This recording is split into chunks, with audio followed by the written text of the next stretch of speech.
Welcome and thank you for tuning in. You're listening to the Beyond 50 radio program. I'm Daniel Davis. Many of us, ever since childhood, have experienced one thing that we always try to avoid, and that is pain. The funny thing about pain, though, is as we get older, we seem to be trying to avoid a different kind of pain, which is emotional pain. Well, maybe there's a way that we can heal both once those things are onset. After all, who wants to be finding themselves popping pills or never getting into relationships? Today we're going to be talking about how you can identify the root causes of the symptoms of pain and see if there's a possibility that you can live pain-free. On our program, our guest has developed a unique technique based on her training as an NLP and hypnotherapy therapist that gradually reduces symptoms until they disappear altogether. She's used this method successfully to help hundreds of people identify the root causes of their symptoms. On our program today, we're going to be talking about her book, Chronic Pain and Debilitating Conditions Resolution, Making Unwanted Symptoms Disappear. I'd like to welcome to the Beyond 50 radio program today our special guest, Olivia Roberts. Olivia, thank you for joining us here on the program today. Hello, Daniel. Thank you very much for inviting me. You've got such a sweet New York accent. Well, I live in England. I see. That does it every single time. Now, being somebody who is a practitioner of neuro-linguistic programming, which is NLP for short, you came across this particular way of being able to deal with pain. What's going on here where it seems to be in the mind? Is that how that works? Or is the mind the facilitator of being able to alleviate, for instance, physical and perhaps even emotional pain? Well, the theory followed a long time after the practice in my case, because I didn't actually begin to help other people with this type of work until 2004. And yet I discovered this unique way of getting rid of my own symptoms, 26 years ago now, which is a long time ago, and a good sort of 18 years before 2004. And I suffered very badly from migraine, full body pain, as well as chronic fatigue and irritable bowel syndrome and a number of other little things. But I discovered this way of gradually reducing my symptoms by using a mental exercise routine, which wasn't actually based on NLP in those days because I hadn't studied any psychotherapy at all.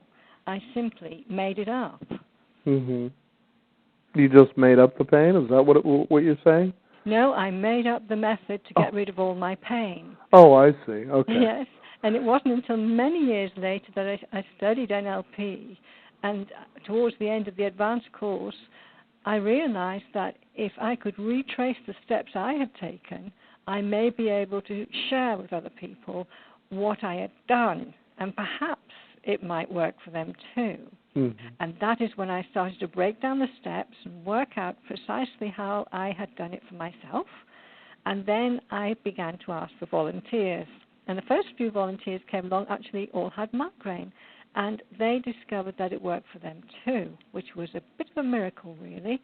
And then the ball started to roll because more and more people came along with ME and migraine and all sorts of different symptoms. But, when they had these symptoms, they also had a basket of symptoms, not just one. Mm-hmm. And when they used the program, all of their symptoms were disappearing, which was a huge mystery, an absolute mystery, because there were things I hadn't had, things like depression, fibromyalgia, bladder cystitis, chronic indigestion. All sorts of weird and wonderful symptoms were disappearing with the same method. I think it's fascinating, too, Olivia, when you consider that, it's no known mystery. It's pretty common knowledge that, for instance, a lot of diseases are pretty much stress-related, which means we kind of create them, if you will. So what you're saying here seems to make quite a bit of sense. Yes, but I didn't make sense of it for a long, long time. It was just like, how? Too logically easy. Why would this make sense, right? I know. It was just crazy. And I was very fortunate that in the intervening years, I actually went to work with a career as a pharmaceutical representative. So I actually learned about regular medicine and regular clinical research. So I had a background of what was known about illnesses, which really helped, because one day I was reading a book, and all those years ago I used this on migraine and pain, etc., and sent it all away, and if ever I had any aches and pains come back, I would be sending them off again. So I remained clear. And then I read a book I meant to say that I actually still carried on suffering from my irritable bowel syndrome, because I just didn't think for 1 minute it could in any way be related to my other symptoms, because technically it wasn't a pain. It was, running to the loo and all those things. And so I didn't use it for my IBS. But many years later, when I started to help all these other people, they were telling me about all the different symptoms that seemed to be disappearing. At the same time, quite a remarkable coincidence happened. I happened to pick up a book about common ailments, and there was a chapter in there about IBS, so I thought I'll have a little read, see if there's anything there that would be interesting. And halfway down the first page, I discovered that irritable bowel syndrome begins with a wave of neurological activity. And that struck a chord, because I'd been selling migraine drugs for years, and the definition of migraine begins with the same words. Migraine begins with a wave of neurological activity. Mm-hmm. Wow, I was stunned, absolutely stunned, and I thought, well, I can't wait for my next attack, to try my program on this new symptom. And it worked. And I was amazed. You see, I used to get up in the middle of the night and do some writing, do a few articles and things like this. And one night I got up, and again that pain came, and I did the program straight away onto the pain, and it just disappeared, and I didn't move a muscle. And I thought, what's happened? Where's it gone? The pain was there. Now the pain is gone. Mm-hmm. Then I tried it again the next night and the next night, and sure enough, each time it went. And I asked my other people who had migraine, who also had IBS, if they would also try it on their IBS, and they tried it, and it was working.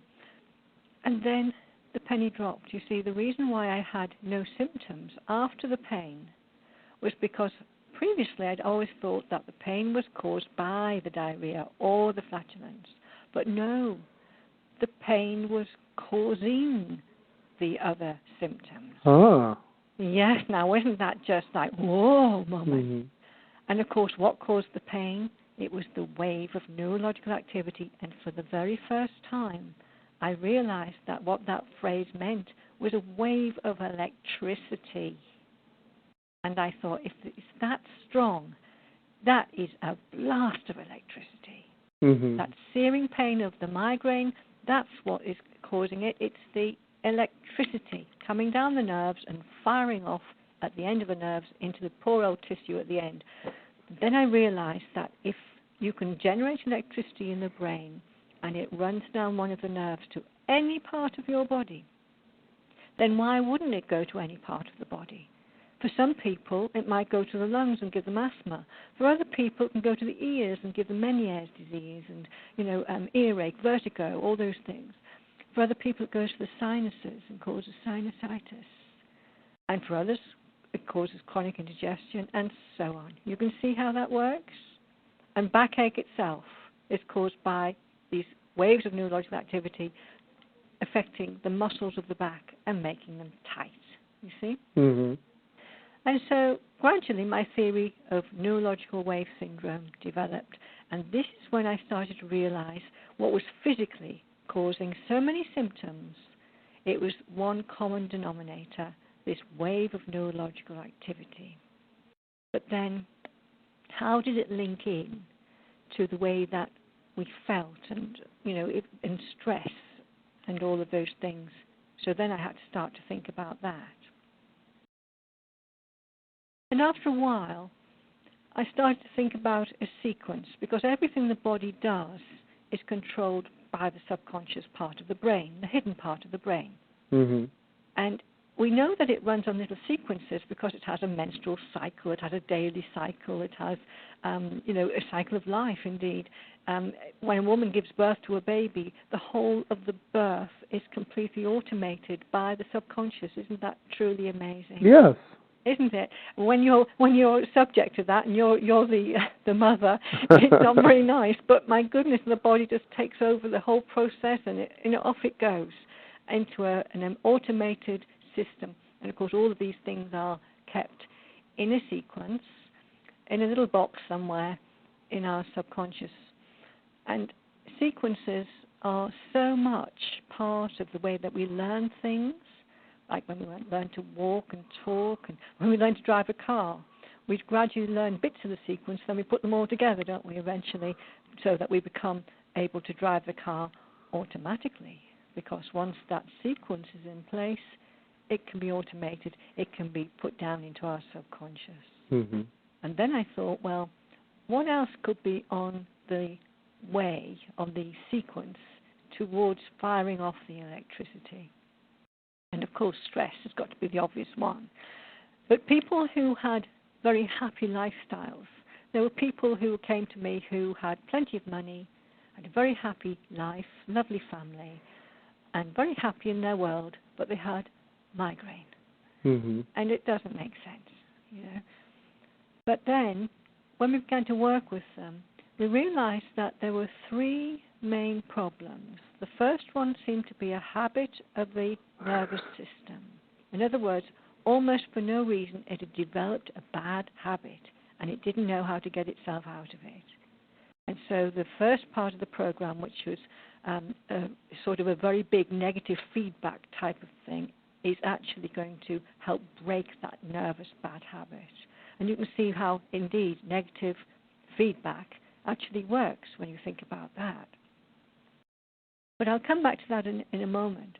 The second part of the program actually looked at the way a person felt in the present moment, so those people with anxiety, and that included the people who worried. You know, you get those people who never stop worrying. Right.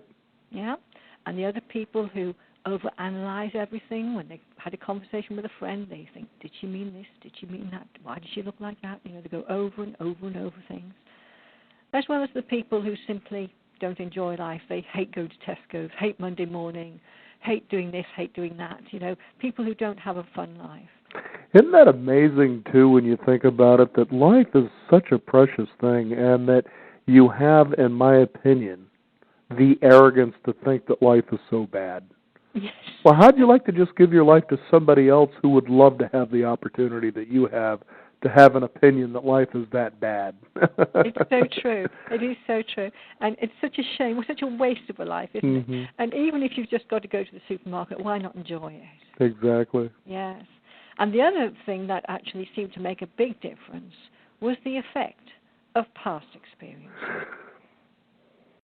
And this was quite an interesting one because there were some people whose whole recovery seemed to be based on solving this problem, in stopping the effect of past experiences and changing that so that it no longer affects them today.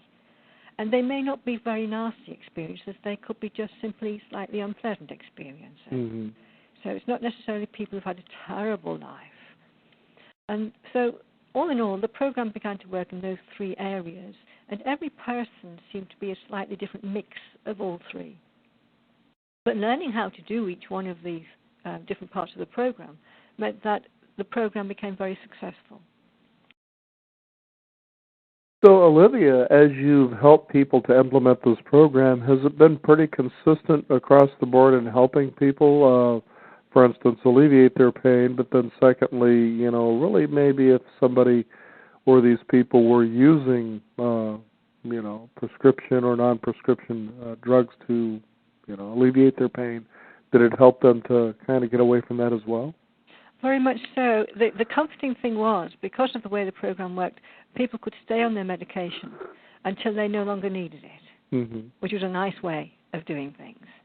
And it was very easy for them to gradually go down on their medication. For instance, if they were on a prophylactic for migraine, they could just wean themselves off it over months. You know, it was absolutely fine. And there was no need to take any risks. If they had asthma, they could continue to take their asthma preventative, etc., and just simply reduce the number of attacks they had until it was a history thing rather than a present day thing. And it was delightful to be able to see people to come right back to full health, but also to have given them the tools so that they could continue to stay healthy. Oh, wow. Now, if you can kind of lightly discuss for our listeners how you come to implement this technique, how it sort of works, maybe they can use a step or two here, and would encourage them to kind of maybe take the next step, to get a copy of your book. Well, there are so many little techniques in the book, because when people are reading the book, I can't resist but to give them a little instant technique for this, that, and the other. Okay. And they're not. It's an unfortunate subconscious program of America. Share a quick, share an easy, share an abundant technique right here, right now. I'm busy. No wonder we're in so much pain and confusion here in this country. I know. It is a shame, but there again, it is nice to be able to have some really great little techniques. And one of my favorites is for the most painful condition of all. When people have a spasm. Right. Now, if a person tells you that they've had their back was so painful they had to lie on the floor for a while. Okay. That type of thing, and perhaps they had to lie there for 3 or 4 days sometimes. Well, that is a shocking thing. But spasm is where the electricity, and this is my theory, and I don't, I can't say I've got to say it's a theory. I'm constantly aware that people often describe what they think as what is truth and proven fact. This is a theory, although I think many people will also share this. When a muscle has to move, a little bit of electricity comes down one of these nerves and it fires off and the muscle does move. Now that is, through research, we do know that does happen. And the more the electricity, the more it contracts.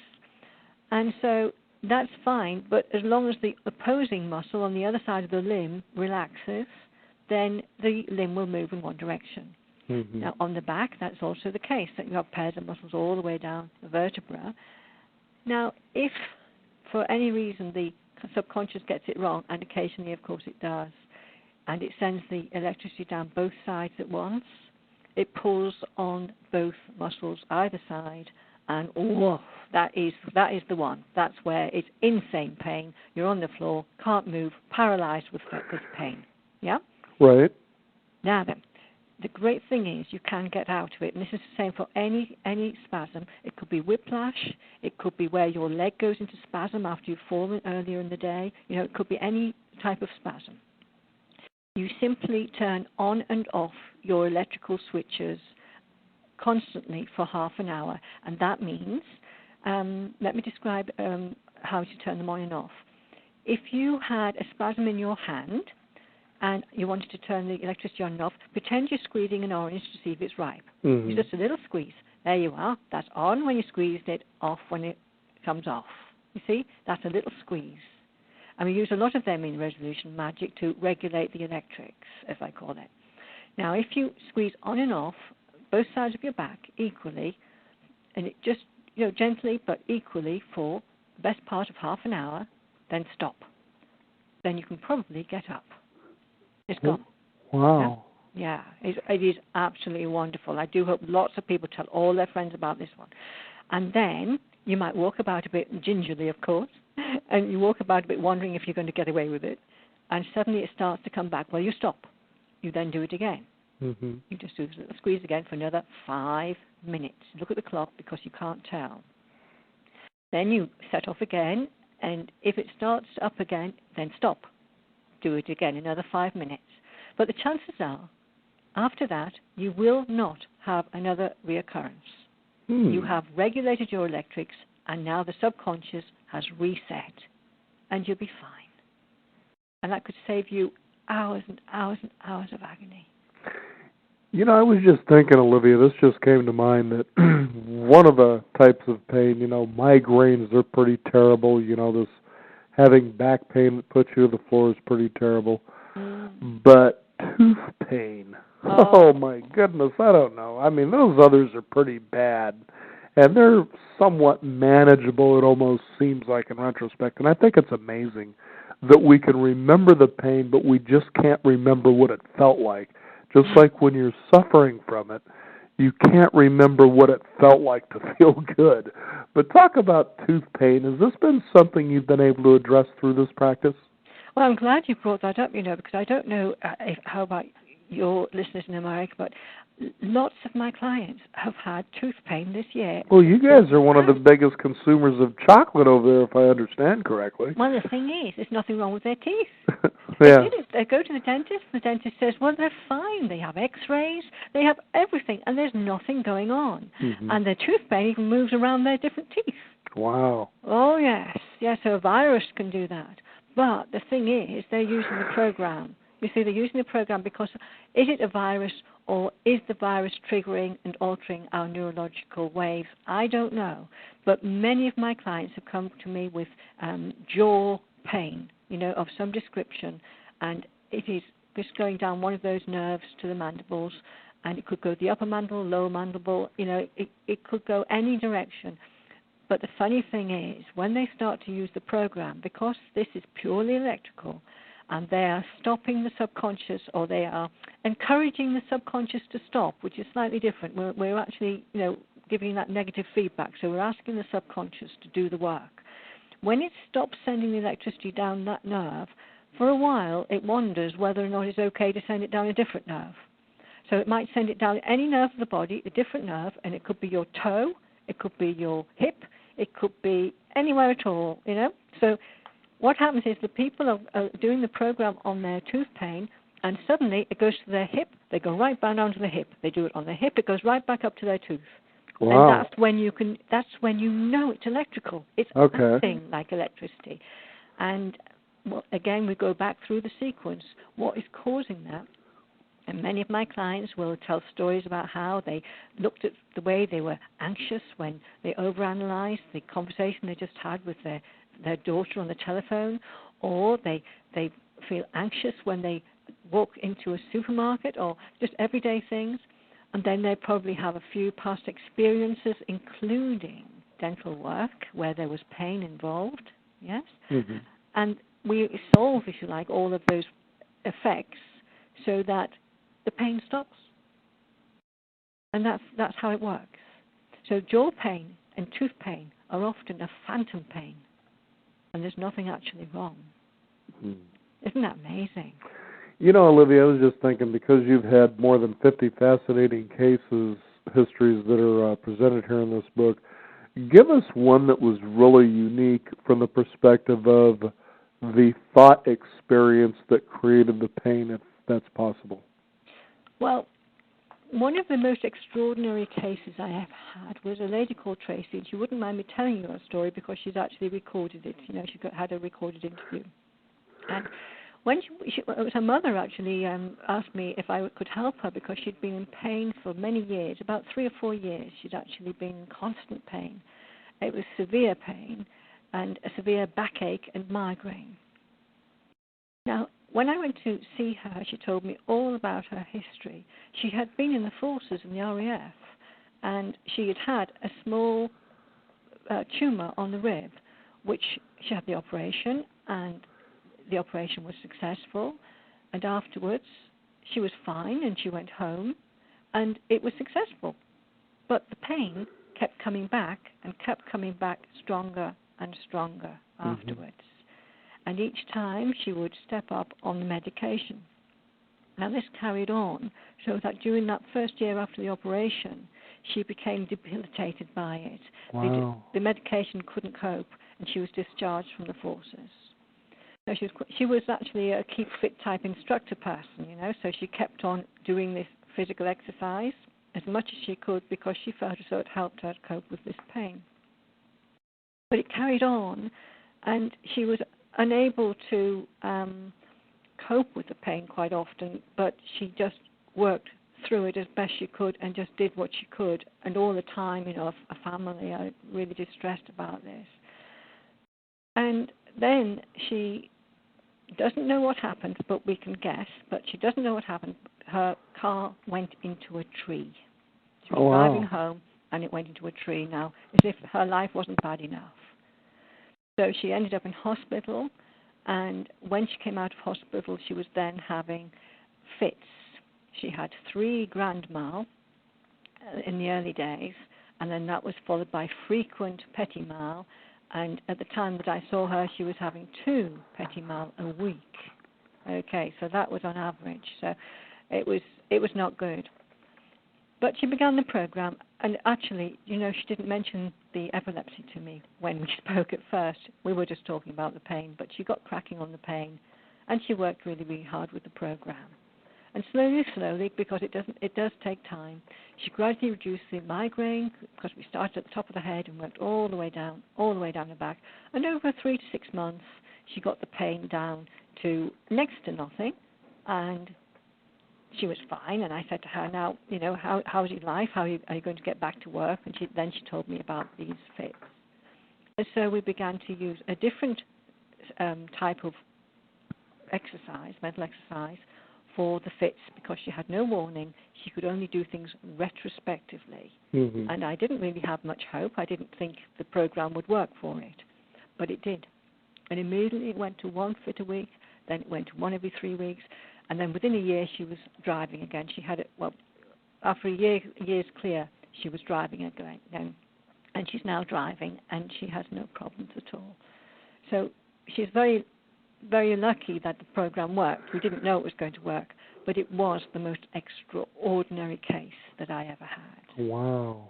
That's amazing. Now, how is your medical community taking this on? Are they pretty receptive to it, or are you going to find some people out there going, oh, here's somebody with the garlic and the steak and the silver bullet kind of a thing? Well, they don't tend to say very much. They tend to stay out of it.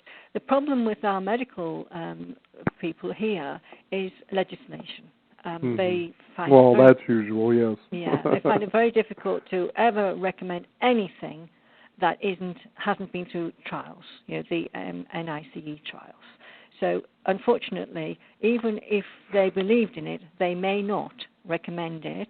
However, if this process goes through trials, as has CBT, cognitive behavioral therapy, that has had some clinical trials and has been recommended for people with depression, etc., in this country. So we are making progress, and if we can do a similar sort of trial with this particular process called resolution magic, then obviously it would be taken seriously and people could then start to use it. But it's early days. We need to train people up. We need to be able to expand it. We need to get much more expertise out there, many more people using it. But, the funny thing is, as I'm saying it, I'm thinking people don't need that because they can do it themselves. This is a self-help therapy. Mm-hmm. People can really do a lot of it themselves. And so as time goes by, people will be starting earlier to turn around the symptoms so they don't end up in a very entrenched state, which are some of my clients who've had migraine every day for 30 years, that type of thing. They need a lot of help in order to get through the program. But everyday people with everyday symptoms, they would be able to turn those around in a matter of weeks. Mm-hmm.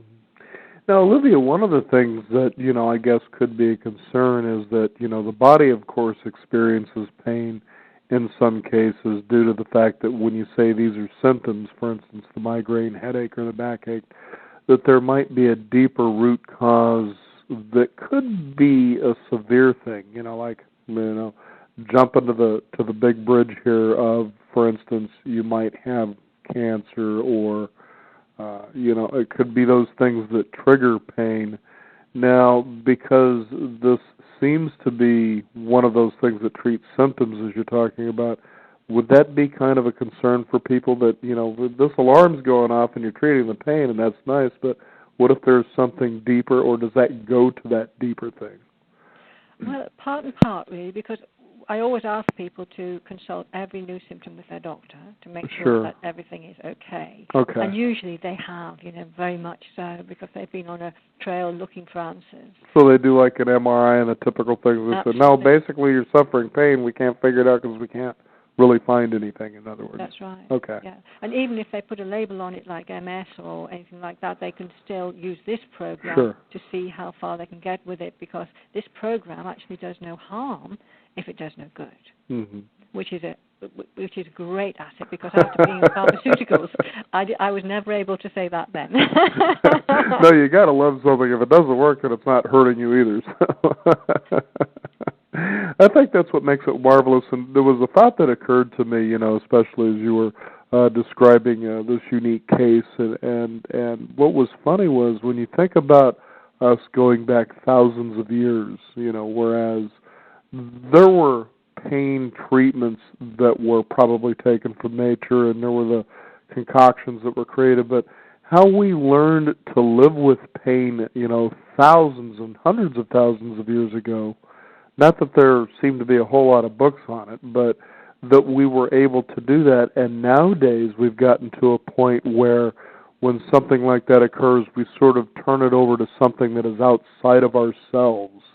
And I think what's fascinating is we basically, I would guess, were hardwired just like our ancestors thousands and hundreds of thousands of years ago to be able to do the same thing, and it seems that we at some point sort of surrendered or turned that power over from ourselves. And when you think about it, doctors, health professionals, experts, the whole gamut of these people, they still experience the same things that you and I do in the same ways, and the reason I say this is because they're human. Well, it would stand to reason that perhaps we want to maybe consult with a doctor, of course, or an expert, if we will, but at the same time, as you're saying, is the empowered choice is also yours. So, do what's necessary to look into these things a little bit deeper and to equip yourself with the right information instead of saying, well, you're an expert, you said so, I'm going to go ahead and take it at face value and move forward, because many people who have made those kinds of choices start getting into this really bad, unhealthy loop of just taking these recommendations and never finding themselves out of situations that they're in. This is it. I think it's because we don't ask the right questions. We never think to. Because when we go to see a doctor when we're first have a problem, we assume there's going to be an answer. Right. First thing, we assume. And whatever that doctor gives us in that prescription, we believe that is actually the cure for what we've got. But we never think to ask, is this the cure for what we've got? If we did ask that, the doctor would say, in almost every case, except, of course, for antibiotics, where, they are a cure for pneumonia, etc., they are a cure for some things. So, but in many cases, for arthritis or for asthma, they may say it will help you control your condition, but it will not send your condition away. And that's the truth for many, many of those things. And, the other funny thing that I remember was shocking when I first was learning all about medical research. It was the fact that for the first time I was being taught that drugs don't heal. And we were all amazed on that course. I remember we were all the youngsters sort of thing thinking, well, you mean that people have got these horrible things, they can't get rid of them? They say, yes, that's right, they don't go away. Oh, no. And so it was a shock. It was a shock that in so many cases, not only could they not cure them, but the other thing was, in almost every case, with migraine, epilepsy, asthma, all these things, the actual cause was never known. Wow. Especially things like arthritis as well. Just the cause, what causes the initial problem is not known. But my theory is now that they are all caused by this neurological wave. Wow. It's fascinating to even ponder something like that, because there's a level of it that just makes a lot of sense because we're bioelectric. Very much so. And isn't it wonderful at the moment? I've just ordered the DVD about the living matrix. I'm sure you've probably already seen it, but I've only seen the trailer. But that is all about how the body is simply an electrical field, or many electrical fields really, just all joined together as a matter of convenience. And there's so many interesting things just happening to come out in science at the same time. Recently I heard that as much as 40% of our bodies are not actually us. There are bits of bacteria and things that work for us, all the other creatures that are working as part of our organism, but actually are not part of our organism. But they're hitching a ride, but they're doing a service which we couldn't live without. Now, isn't that amazing? We're a walking zoo. I think what's even more fascinating, Olivia, is that when you take, for instance, how you come to treat people in their pain with the modality that you use here, and and it has worked, is that you're always going to have naysayers out there that say, for instance, well, this just doesn't work, and they come and they challenge it. For some reason, that always tends to happen. Our way, this is all snake oil and voodoo and that sort of a thing, as they'll call it. And it's interesting that when you get into these debates, I guess the question that people should be asking themselves who may, say, approach this particular modality that you offer is, but is it effective? Am I getting what I'm looking for? And sometimes in the argument you forget the basic question, and that is it effective? Isn't that what the goal is here, is to heal? Does it really matter what these so-called experts on the other side are saying, well, this hasn't proven to do this, this, or this? Well, the fact is the proof is it has been effective with these people. Shouldn't we start from there? Absolutely. I think that's where you should start with everything. And in actual fact, in clinical trials, that is the proof. The last clinical trial is usually a larger number of real people taking the drug. But after the last clinical trial has taken place and it goes out to the market and people then get their prescriptions, they are the real trial. And right. That's when the drug can be very quickly withdrawn if it doesn't quite do what it should do. And you see, we are always the real trial, even in regular medicine. It's people that are the real trial. But unfortunately, in our country right now, we have a situation where ordinary basic things that don't cost any money don't get the funding for the clinical trials. And that's a shame, because salt and water is very good for conjunctivitis, but there isn't a clinical trial that says so. Wow. So, it's food for thought, isn't it, as to why we are not using some of these very basic good reasons, and they're being sort of sidelined in favor of expensive products because the expensive products have had clinical trials.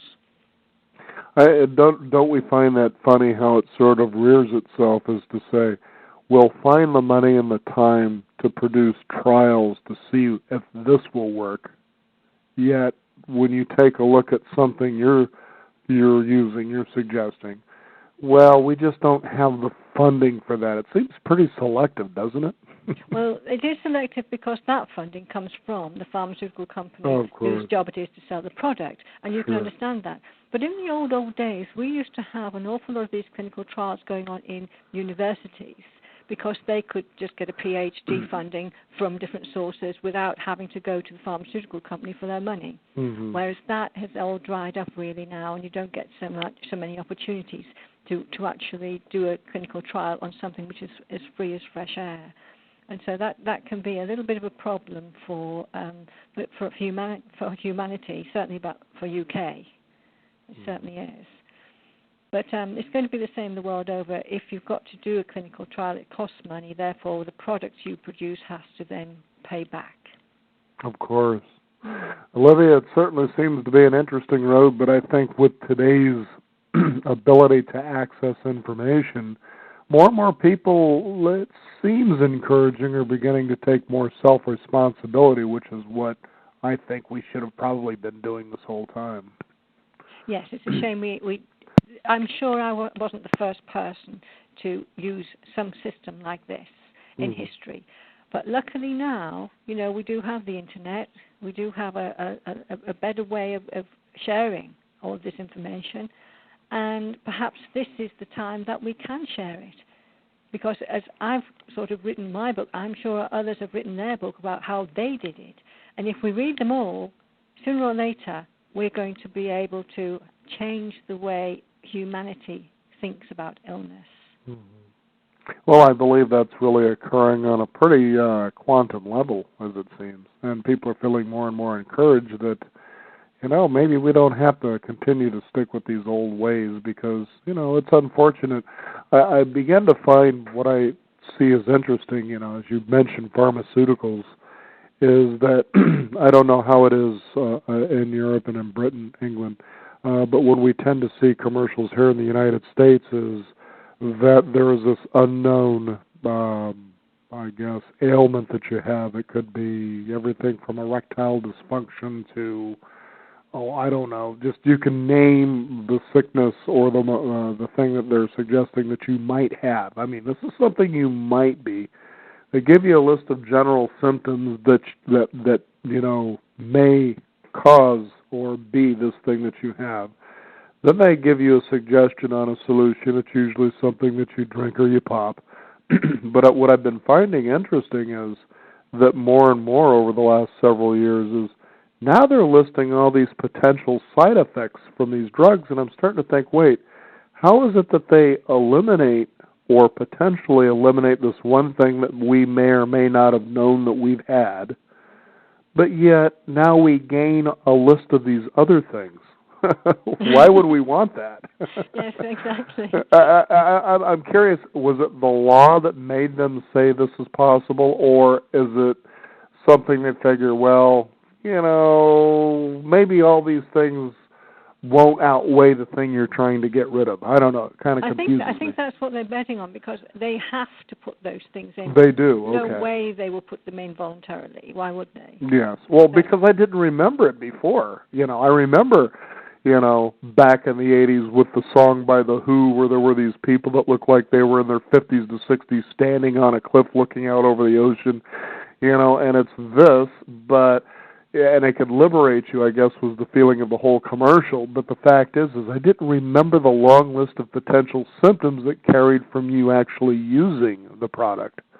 And then all of a sudden now you're seeing that in the last several years, that they're doing that. And so you're saying that, in fact, that they're required to do that, which I believe could be encouraging if you pay attention.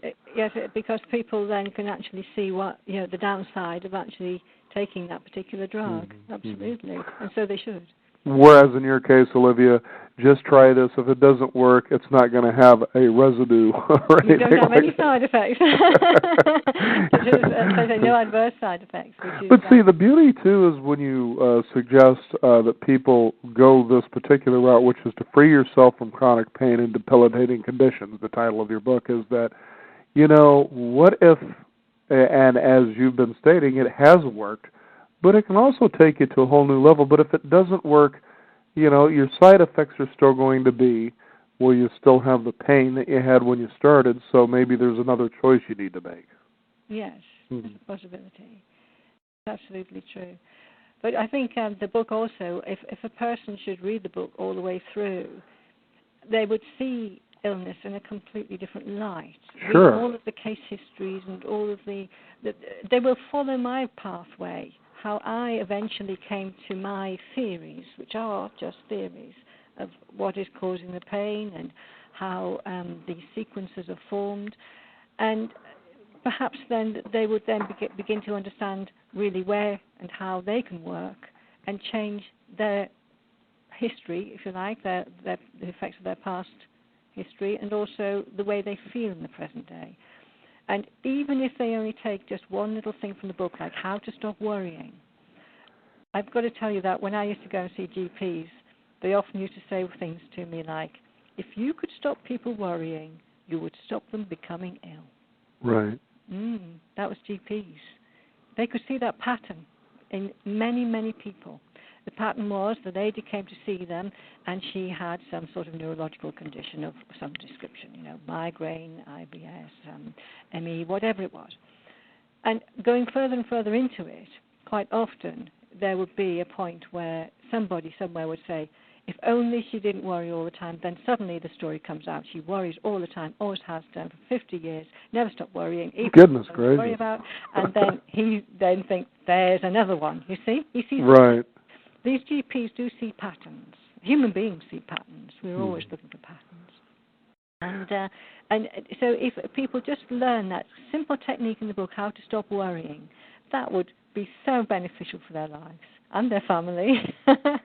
The book is Free Yourself from Chronic Pain and Debilitating Conditions. It's using the magic resolution method, our guest today, Olivia Roberts. Now, before you give out your website, you said something that I found interesting to sort of expand on a little bit here, and that is that you said that you were looking into and sharing your theories about illness. Okay. Did I kind of sort of quote you right on that? Yes, this is really about how different parts of this program begins to shape up, because my theory is that this electricity that runs down the neurological, through the nerve system and fires off at the end of any nerve, it sets off like from the generator, which is the brain, but this electricity that's in there, I think it's wound up, a bit like a dynamo, I think it's actually produced as well. And on that sequence, I'm thinking, well, what's producing that winding up and that electricity into that battery there? What is happening there? Then it all fires off, you see, and think, my goodness, what is that? And then through my work with people, you can stop them worrying and stop all this thing. But what is it? What are these sequences? It seems that our memories and our feelings are all connected. And it goes like this. If you were to be walking down the street one day and you saw a red car, everything that is related to that red car would trigger memory boxes in your brain. And they would open, and the red jumper that you wore to school the first day would be there.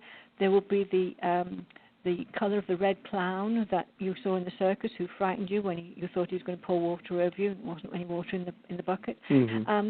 All sorts of things associated with that color, all sorts of things to do with the sound of the engine and the smell of the engine and all the rest, all of those sensory things will open different memory boxes, maybe hundreds or thousands of them in your memory box, in your memory.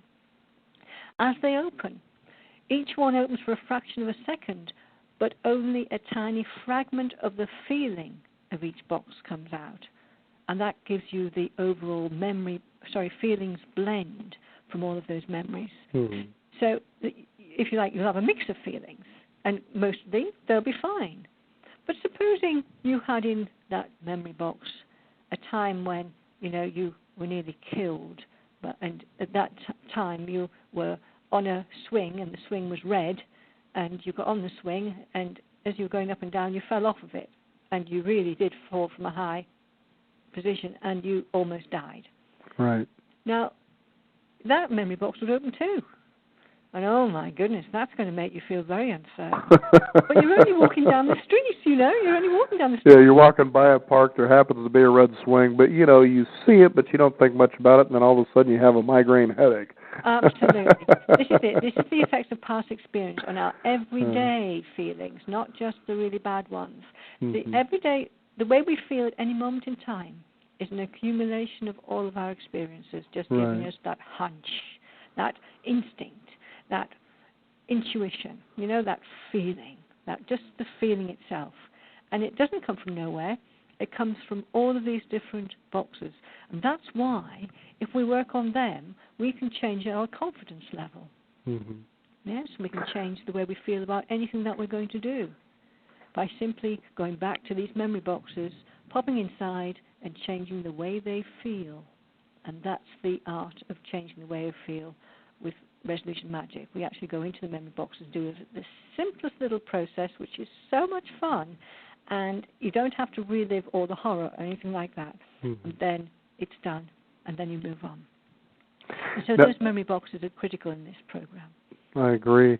Now, one of the things, too, that I wanted to touch on for our listeners, too, Olivia, is when you talked about, this led you to a theory of looking into illness, and pain, is that as, say, this thing gets to a point where all of a sudden, experts come along and they say, well, this is snake oil and bells and whistles, whatever the case is, and so you really shouldn't take any of what this book is saying seriously, that you say to yourself, well, okay, so why is it that you don't think that this is effective or this has the possibility of doing what it claims to do? Well, because I'm an expert or I'm a doctor and blah, blah, blah, blah, blah, and you're saying this is all theory. And then you might look at this person and say, okay, Mr. or Mrs. Expert, okay, so since this is theory, how did you come to learn in your expert way your body of knowledge? Well, I attended this university and this and that and the other, okay. Now, I'm curious, in that body of knowledge that you learned from, where did they learn the information they came to be able to present to you, for you to be able to learn, for you to come and tell me as an expert in your field that what I'm saying is theory just doesn't hold value? And you start tracing this back, and really the point is aren't we all outside of experience exploring possibilities through human theory in the first place? Very much so. It's a strange thing. We always want to make sense of the facts that we see. And then when we begin to make sense of them with some sort of theory, suddenly that theory starts to take on an element of truth, which is possibly a little bit deceiving, because later on we may discover that it wasn't quite so. Acupuncture for a long time was poo-hooed, and it wasn't until maybe I think about 10 or 15 years ago that they actually discovered that it affected the the meridians, the electrical meridians. It certainly did, and it actually was a provable thing in a bit of electrical. In research, they could prove the dopamines. Is that right? That's the right word. Okay. And they could actually see it, and then acupuncture was fine. Now, acupuncture is good because it's proven. It obviously isn't snake oil stuff. It's good. But then, it's a shame that they had to wait for that research to accept the theory when all they had to do was to look at the results. Exactly. Exactly. And aspirin hasn't been proven yet, I always say that to the doctors, and it makes them laugh, but it hasn't. It hasn't had any clinical trials. So, we should say it probably doesn't work, but it is actually the most recommended drug for the World Health Organization for migraine. It was funny, Olivia, because as you brought that up, I was reminded I was listening to a radio program. This was, several months ago. And they had a guest on there who just basically proclaimed that he was a skeptic, going out looking at phenomenon and finding out whether there was any truth to it or not. And the host had said that he had a very good friend as they were talking about UFOs. And, it's neat to believe in the possibility, for instance, that there are extraterrestrial beings. It's certainly a huge waste of space if there is another life form somewhere within this universe. But he says, well, I have this really good friend of mine, trained astronaut. He's been in space on missions. One day he just happened to be up flying and he encountered a UFO, So, with all these credentials and the fact that he was an astronaut lent him a lot of credibility. And he says, I come to believe him. So the skeptic says, that's fair enough, but I need you to understand something, that we seem to really place a lot of credence, again, on these experts. Now, your friend here, he was an astronaut, he was a pilot. Thousands and thousands of hours are spent in the air flying and training, for observation, for critical and objectional thought, you name it. And he says he's encountered a UFO, but yet he has no body of physical proof to prove that his experience existed outside of his story.